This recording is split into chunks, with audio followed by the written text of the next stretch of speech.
और उनके जो इम्प्लिकेशंस हैं उनके बारे में बता देता हूँ। सबसे पहले अगर देखें दुनिया में इस टाइम कॉन्स्टिट्यूशनली और जो रिकॉग्नाइज कंट्रीज़ हैं वो 193 हैं जो यूएनओ के मेंबर भी हैं, और ये इनकी अपनी आइन है, और कुछ की रिटर्न है और कुछ की वैसे जो है ना इनको चला रहे हैं। So but constitution is the basic thing which is necessary for a country. Constitution लाजमी है। विद कॉन्स्टिट्यूशन इदारे जो है ना उनकी जो रोल है, उनका जो एरिया है या उनकी जो लिमिटेशंस है वो मालूम नहीं होता। सो अगर बात करें इस टाइम दुनिया के तरक्की याफ्ता ममालिक की या बाकी डेवलप्ड कंट्री की या डेवलपिंग कंट्रीज़ की, तरक्की पजीर ममालिक की, तो उनमें एक बात आया है कि हर इदारे का अपना स्पेसिफिक रोल है। अगर हम देखें तो एक मुल्क को चलाने के लिए कई इदारे हैं, उसमें से कुछ सिक्योरिटी फोर्सेस हैं, कुछ बाकी इदारे हैं। अगर देखा जाए तो इसमें पार्लियामेंट से लेकर आर्मी तक, और फिर इसके अलावा आपकी नेवी, और इसके अलावा आपकी जुडिशरी, इसके अलावा आपकी पुलिस और बाकी इदारे एक मुल्क के तरक्की में अहम किरदार अदा करते हैं। सो ये इदारे कॉन्स्टिट्यूशन से बांधे हुए हैं, इनकी अपनी लिमिटेशंस हैं, अपने लिमिट के अंदर काम करते हैं। तो ख़वातीन हज़रात, आज जिस चीज़ की हम बात कर रहे हैं कि लास्ट गुज़िश्ता दिन एक ईद के दिन एक वाक़या हुआ भावल नगर में, जिसमें एक पुलिस स्टेशन पे आर्म फोर्सेस के जो आर्मी के जो अफराद हैं, according to television, according to social media, according to print media, हमें ये ख़बर मिला है कि वहाँ पे अटैक हुआ है, और अटैक के बाद उनको मारा गया, पीटा गया और उनको तशद्दुद का निशाना बनाया गया।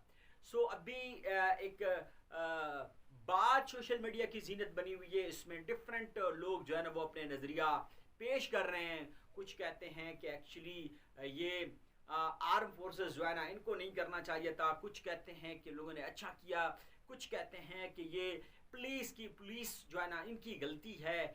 सो मैं आपको एक बात बता दूं जी, पाकिस्तान एक आज़ाद रियासत है, आज़ाद मुल्क है, जो कि 1947 में आज़ाद हुआ। After the struggle of 9 year 1946 we got the first constitution, and after that we have 2 more constitutions, and the last constitution is 1973 constitution। 1973 की जो कॉन्स्टिट्यूशन है उसके अंदर जो role of the every institution that is written, वो हर इसका अपना एक रोल है, लिमिट किया हुआ है। जैसे हमारी पुलिस की रोल है वो भी हमें पता है अकॉर्डिंग टू द कॉन्स्टिट्यूशन, जैसे हमारी आर्म फोर्सेस की रोल है वो भी हमें पता है। लेकिन अभी इसकी जो तफसीर है वो कुछ यूं है, कहते हैं अकॉर्डिंग टू पुलिस के हमने एक ऐसे बंदे के खिलाफ एक्शन की है कि वो किसी आर्म ऑफिसर जो है ना उसका रिलेटिव था, हमने रेड की है, वो घर में छुप गया। सो हमने वहाँ पे इंक्वायरी शुरू की, हमने उनको अरेस्ट किया या जो कुछ किया, ये उसका रिएक्शन था कि मेरे रिश्तेदार को क्यों आप लोगों ने घसीटा, या मेरे रिश्तेदार को आपने क्यों पुलिस स्टेशन लाया। लेकिन कुछ लोग फिर आर्म फोर्सेस की तरफ से जो इसकी जवाब है वो ये कहते हैं कि नहीं, ऐसा बिल्कुल भी नहीं है, ये दरअसल पुलिस ने पैसे के लालच में या गलतफहमी के थ्रू जो है ना वो कर दिया है, रेड की है जो किसी आर्मी ऑफिसर का घर था, ये उसका जो है ना रिएक्शन था, ये उसका बदला था।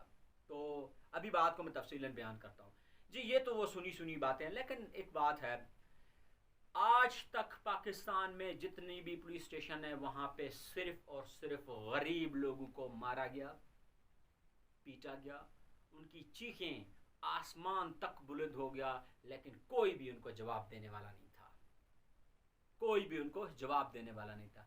क्या ये आम शहरी नहीं है? क्या ह्यूमन राइट्स की वायलेशन नहीं है?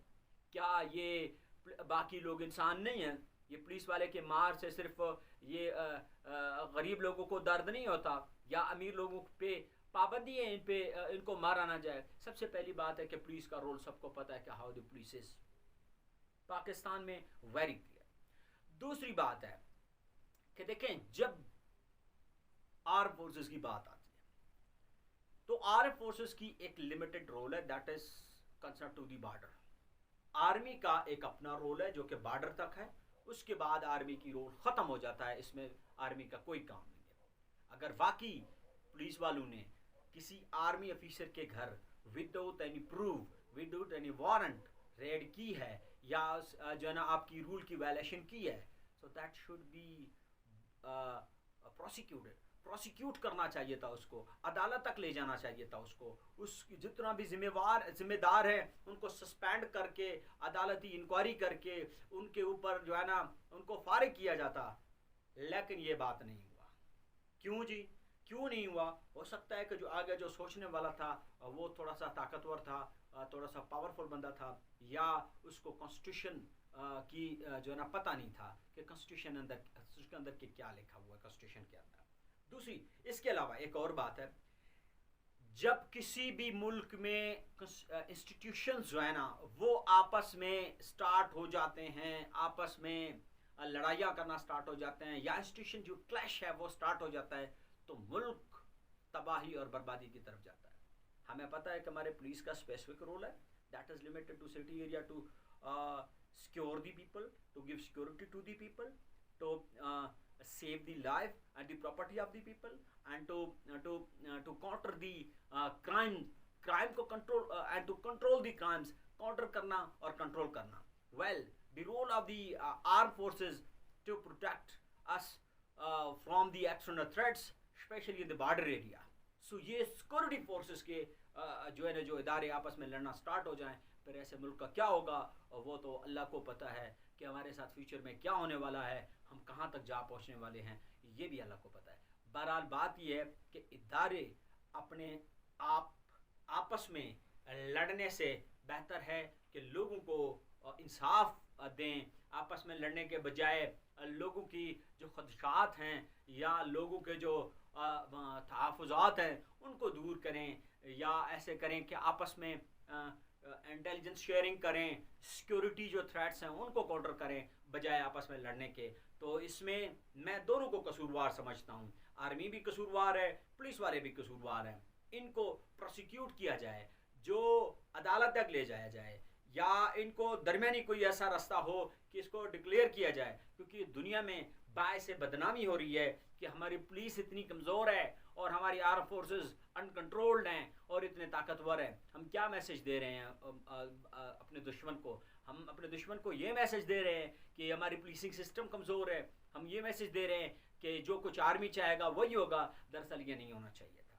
इन दोनों को, जो भी ऑफिसर्स आर्मी केस में इन्वॉल्व हैं उनका कोर्ट मार्शल किया जाए, जो भी पुलिस केस में इन्वॉल्व हैं उनको भी जो है सस्पेंड करके इंक्वायरी बैठाया जाए। क्या अब मामले की जड़ तक पहुँचे हैं? अभी तक मामले का जड़ किसी को पता नहीं है। ये सुनाई बातें हैं, क्योंकि मुझे ऐसे लगता है कि अभी मुल्क की जो हालत है वो तो पहले से आपको पता है, मज़ीद हम बैकवर्ड होने वाले हैं, क्योंकि जब इदारे आपस में लड़ते हैं तो फिर मुल्क